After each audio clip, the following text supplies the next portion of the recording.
All right, we are back. Peanut Gallery, take it away. Yeah, so this is how you build a character, guys. So you see this. I think that this needs to be a good lesson for people that don't know how to build characters. Tony, sorry, did that come out of my mouth? LA Knight is the best example right now on how to construct a character and strike when the iron is hot. Exactly. Even though he's likely going to lose at Crown Jewel, that's fine. I don't think he's going to lose any momentum by losing. No.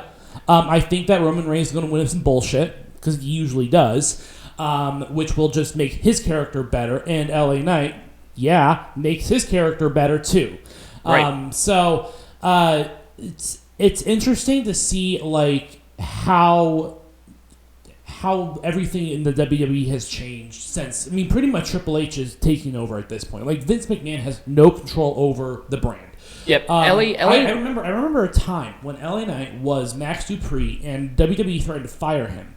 Yep. And a year later, he just comes into this resurgence of a little bit of his Impact Wrestling days, but a little more polished. Let's put it that way. Oh, 100%. Yeah, absolutely.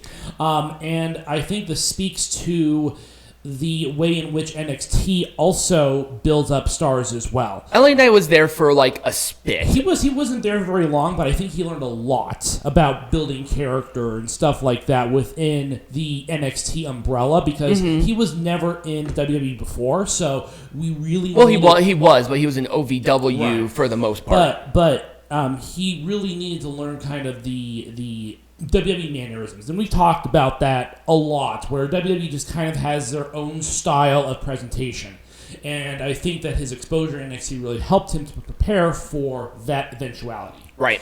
And the thing too is that you look at someone like LA Knight, and you see the importance of social media and how something as simple as reflective glasses can become a meme. but not only that, he understands how certain quips work. Right. Where especially right now, a catchphrase or a certain moniker essentially replaced what? Yep. In everyone's promos, not just his promos, everyone's promos. Yeah. I mean, seriously, and that's no pun intended. But, I mean, it's not only that. It's tingle in your loins, how he talks, the Gavorka. Right. How he understands how the communication can work. Right. To a point where clips can be grabbed. Right. For other things. Mm-hmm. I mean, Peanut Gallery and I, we watch other videos, and is a meme within those videos. Right. The other thing, too, I've noticed is that this really highlights the quality of production of WWE as well, which is why I want to talk about LA Knight specifically, because WWE does a really good job from a production angle of making sure that the right moments are highlighted. Mm-hmm. They're not missing spots. They're not over-egging the pudding. They're not doing the things that I see other professional wrestling promotions do. Yep. AEW.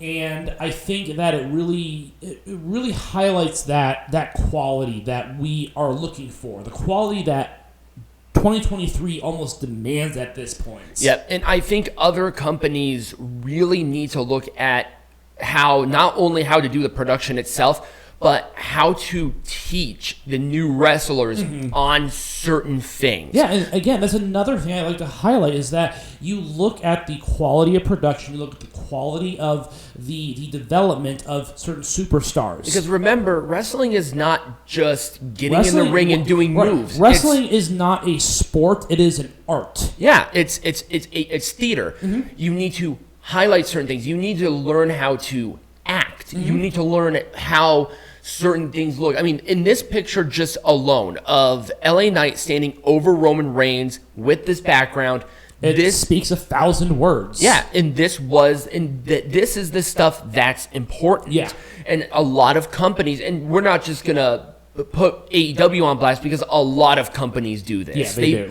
They miss certain things that can really highlight a character, and sometimes they knock it out of the park, but WWE is constant. Right. Because they understand that at the end of the day... They've been doing this for a long time. This is a television show at the end of the day. And they're looking for ratings. They're looking to keep those contracts alive. They're looking to enhance the quality of product. They want people's eyeballs on this television, on their televisions, watching this show specifically. These companies pay WWE $100 million a year to Right. produce the show. These companies are paying them. They are not. The wrestling company is not paying for time slots. Right. As has allegedly been alleged. Alleged. We can't say definite because we are not the people who are behind the scenes on that. It's alleged. And the thing too is that this also is what drives people, cities to pay WWE to come to their towns. I mean,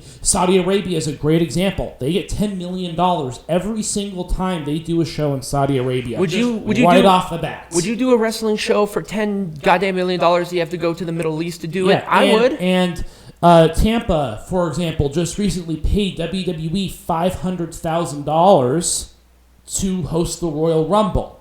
And that's right. That's before the show even happened. Right. And so WWE is doing this. They are not paying, they're being paid. Because that's how you run a business. but that also shows how the quality of within WWE has changed over the last 5 years. Quality is very important, and you can see that with the numbers. You can see that with even something as simple as house shows selling out. Yeah. You see that with them now going to countries in which English is not the primary language. You see that in a lot of different situations where it's just this amalgamation of quality and consistency and making those moments happen, because that's what people go to these shows to see. They don't want, they're not necessarily there to see the wrestling, although wrestling is the core, and it's a core concept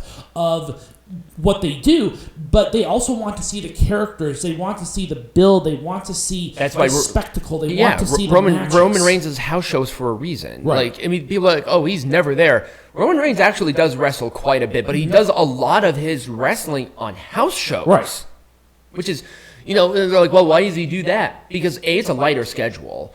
It's not as much for him. Right. But and also then it makes this more special. Right. And the thing, too, is, again, we've touched on this, how house shows help wrestlers to wrestle better, because the more times you are exposed to someone, the more times you can work with somebody, the better off you're going to be. And where do you think these superstars do that? These are filmed. Right.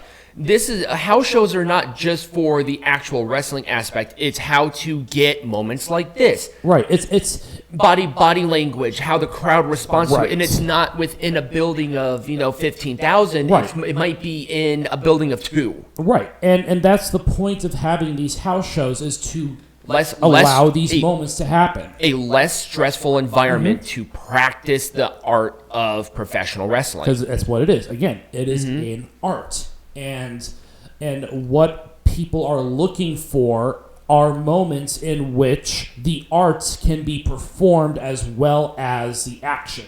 Right. Because the action is easy. You can practice that. It's easier to practice on house shows before you get on the big stage. You can go to a wrestling school and get the training that you need. There are, hundreds. Yeah, there are hundreds of wrestling schools around the country. There are thousands around the world. But there might be things that they might not teach you, like stuff like this, like how to cut a promo, right. Yeah. Because you can just talk, but there's a way to cut a promo that people can gravitate towards. Just like if I was in a play, you have to practice your lines. I can have the lines, but if I don't deliver them that are impactful, it's not going to work. Because LA Knight can say all the same shit as he does and have less of an impact on it, and nobody would care. Right. But people gravitate towards it because of how he does it. Right. And there are a lot of different examples of this happening within the WWE. Paul Heyman's a great one too. Paul Heyman. Jey Uso as an example. Cody Rhodes. Yep, Cody Rhodes. I mean, there are a lot of different. People that can fall into this category of WWE making their magic, having their highest expectations of their wrestlers, and then those wrestlers being coerced into delivering. And you see, I think that message. I think you just hit something that is so important.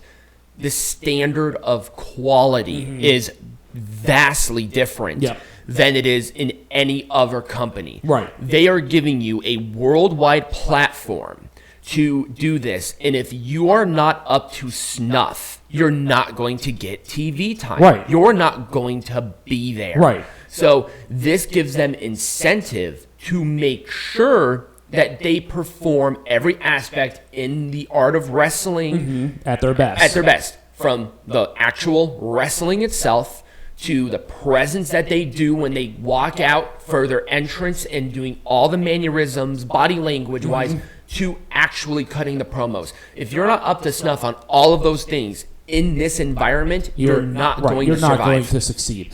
But that's really what I want to talk about. I know it's a little bit shorter, but I did want to mention, because obviously it is becoming very big. We've seen a huge divide in terms of the quality kind of diverging from WWE compared to everybody else. Absolutely, absolutely. So when we come back, we're talking about NWA's Samhain. Yep.